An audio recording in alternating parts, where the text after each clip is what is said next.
बच्चों की कक्षाएं अवरुद्ध हो गई थी और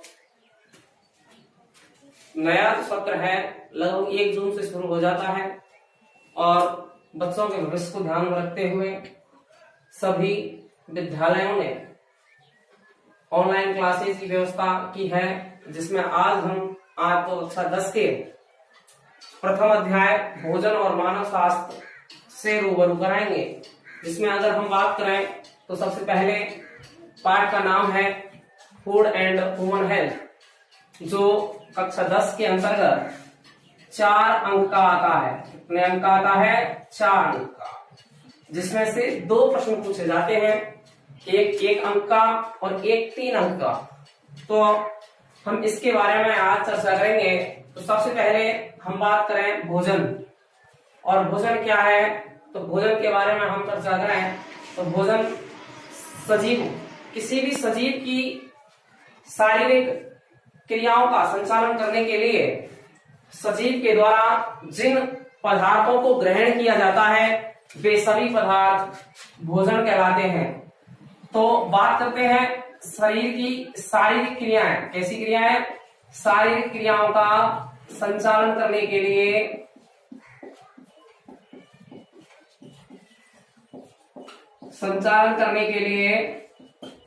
कोई भी सजीव, शारीरिक क्रियाओं का संचालन करने के लिए कोई भी सजीव जिन भोज्य पदार्थों को ग्रहण करता है या जिन पदार्थों को ग्रहण करता है उन सभी पदार्थों को भोजन कहा जाता है। क्या कहा जाता है? भोजन।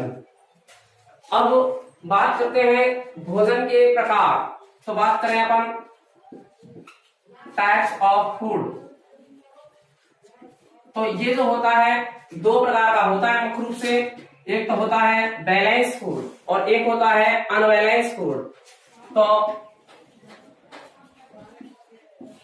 बैलेंस फूड की अगर हम बात करें तो बैलेंस्ड फूड और अनबैलेंस्ड फूड। तो बैलेंस का तात्पर्य है संतुलित भोजन। कैसा भोजन? संतुलित भोजन। और संतुलित भोजन वह भोजन है जिसके अंतर्गत सभी आवश्यक पोषक पदार्थ, कैसे पदार्थ?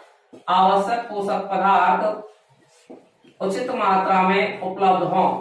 ऐसा भोजन जिसमें आवश्यक पोषक पदार्थ उचित मात्रा में उपलब्ध हो, तो ऐसे भोजन को संतुलित भोजन कहा जाता है।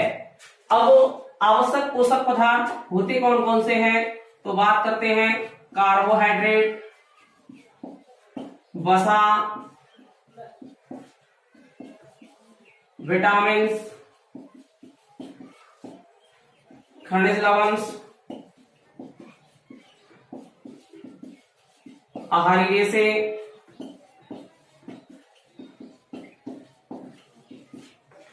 इसके बाद जल,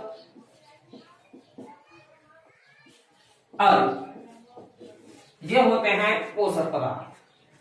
तो हमने बात की संतुलित भोजन, और संतुलित भोजन वह भोजन है जिसमें आवश्यक पोषक पदार्थ मात्रा में उपलब्ध हो, तो ऐसे भोजन को संतुलित भोजन कहते हैं। और आवश्यक पोषक पदार्थों की अगर बात की जाए तो कार्बोहाइड्रेट, वसा, विटामिन, खनिज लवण, आहारी जैसे जल इत्यादि होते हैं। इसके बाद अगर हम बात करें तो भाई जो अनबैलेंस फूड, कहने का तात्पर्य है असंतुलित भोजन।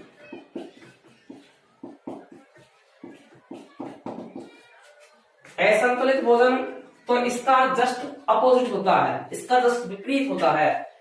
असंतुलित भोजन वह भोजन है जिसमें आवश्यक पोषक पदार्थ उचित मात्रा में उपलब्ध नहीं हो, तो ऐसा भोजन असंतुलित भोजन कहलाता है। तो असंतुलित भोजन और संतुलित भोजन से शरीर पर क्या इफेक्ट पड़ते हैं, तो बात करते हैं इफेक्टों की। तो सबसे बड़ा जो इफेक्ट पड़ता है, सबसे महत्वपूर्ण जो इफेक्ट होता है, वो एक शब्द में कंप्लीट इफेक्टों को तोड़ मरोड़ के रख दिया है। उस इफेक्ट को सीधे शब्दों में कहें तो कह सकते हैं कुपोषण। क्या कह सकते हैं भैया? कुपोषण। और कुपोषण को अंग्रेजी बोले तो मेलन्यूट्रिशन। अब कुपोषण भी कई प्रकार का होता है, जिसमें अपन बात करेंगे। सबसे पहला जो कुपोषण है वो है विटामिन कुपोषण। विटामिन मेलन्यूट्रिशन या विटामिन कुपोषण। विटामिन कुपोषण के बारे में बात करें तो भाई अब होता क्यों है कुपोषण? कुपोषण होने के कारण है अधिकांश जो लोग हैं आर्थिक तंगी के कारण उनके बच्चे और उनके परिवार को परिपूर्ण रूप से भोजन और आवश्यक पोषक पदार्थ उपलब्ध नहीं करा पाते, इस कारण कुपोषण होता है। कुपोषण का दूसरा जो नाम है वह है रोग, जिसे अपन अस्वस्थ क्या कह सकते हैं? अस्वस्थ, या अपने शब्दों में कहें तो बीमार। ये सभी शब्द कुपोषण से संबंध रखते हैं या इनका जो अर्थ है वो कुपोषण है। तो सबसे पहले अगर बात आती है तो वह है विटामिन कुपोषण। और विटामिन कुपोषण के बारे में अगर हम बात करें तो हमारे सिलेबस में कुछ ही विटामिन दे रखी हैं, जबकि ज्ञात विटामिन तो बहुत है, लेकिन हमारे सिलेबस में लगभग कुछ ही विटामिन दी हुई है जिनके बारे में हम सिलेबस के अकॉर्डिंग चर्चा करते हैं। सबसे पहले बात करते हैं जो है विटामिन ए।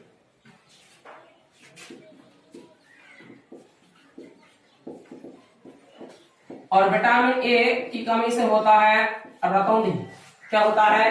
रतौंधी, जिसे अपन नाइट ब्लाइंडनेस कहते हैं। अंग्रेजी बोले तो नाइट ब्लाइंडनेस।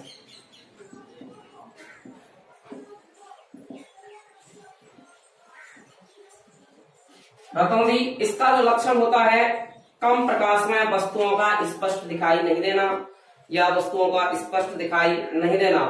बात करते हैं विटामिन B12।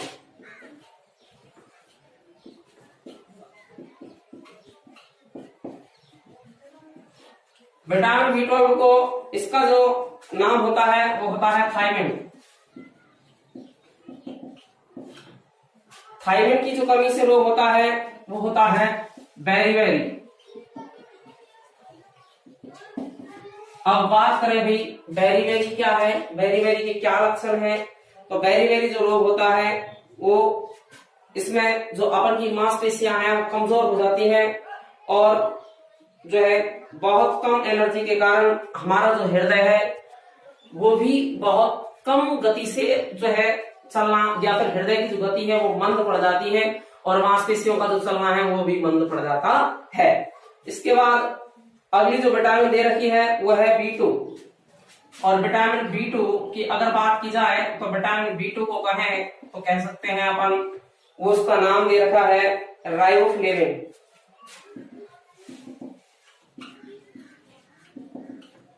इसकी कमी से जो रोग होता है राइबोफ्लेविनोसिस।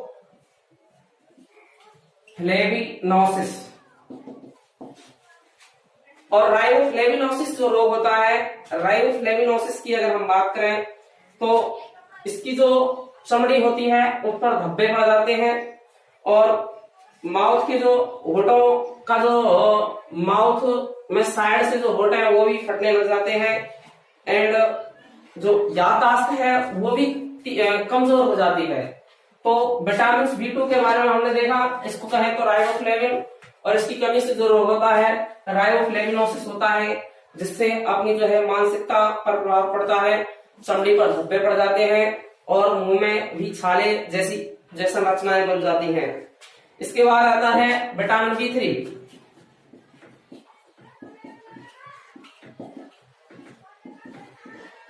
नियासिन, इसको बोला तो क्या बोल सकते हैं? नियासिन, जिसकी कमी से रोग होता है पेलेग्रा। क्या होता है? पेलेग्रा। नियासिन, विटामिन B3 की कमी, जिसको अपन कहते हैं नियासिन कहते हैं, और इसकी कमी से रोग होता है पेलेग्रा और जीभ और त्वचा पर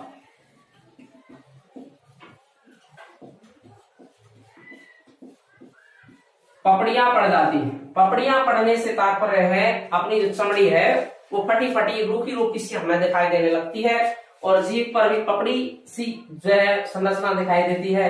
तो समझ लो हमारे शरीर में विटामिन B3 की कमी है और विटामिन B3 का नाम है नियासिन और उसकी कमी से रोग होता है पेलेग्रा, जिसके लक्षण है जीभ पे त्वचा पर पपड़ियां पड़ जाना। इसके बाद बात आती है जो है एस्कॉर्बिक एसिड, जिसको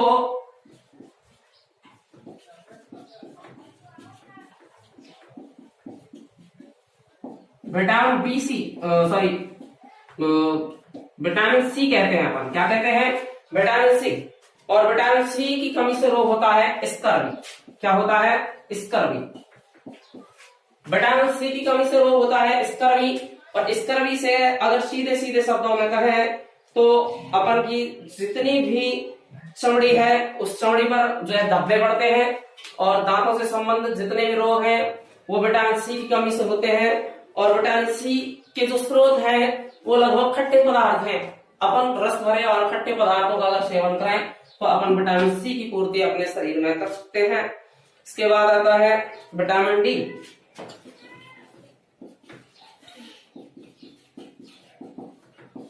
विटामिन डी, इसको नाम देते हैं कैल्सिफेरॉल।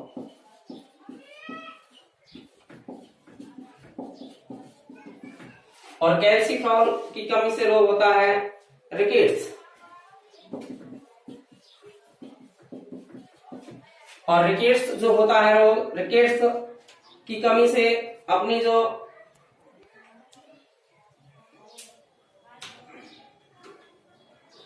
घुटने हैं वो पास पास आ जाते हैं और हड्डियां मुड़ी हुई प्रतीत होती हैं।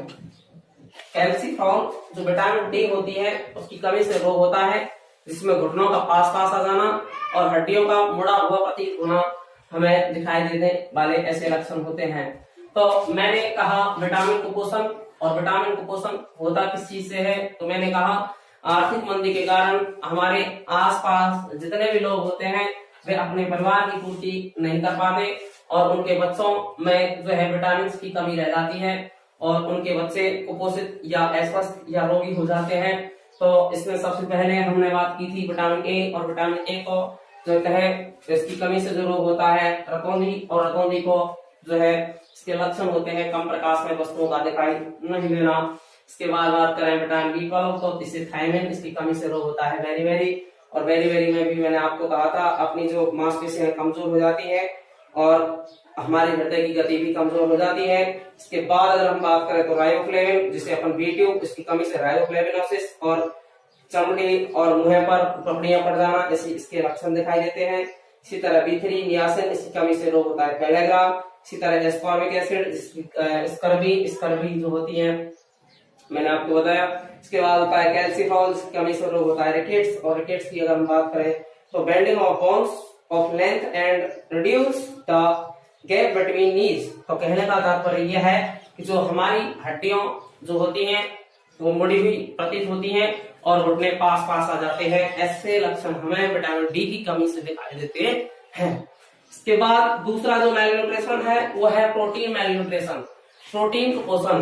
तो प्रोटीन कुपोषण की अगर हम बात करें तो प्रोटीन कुपोषण क्या है, प्रोटीन वही कहानी है भाई, प्रोटीन हो चाहे विटामिन हो चाहे जल हो चाहे कार्बोहाइड्रेट हो चाहे वसा हो चाहे फैट हो, कोई भी पोषक पदार्थ हो, अगर उस पोषक पदार्थ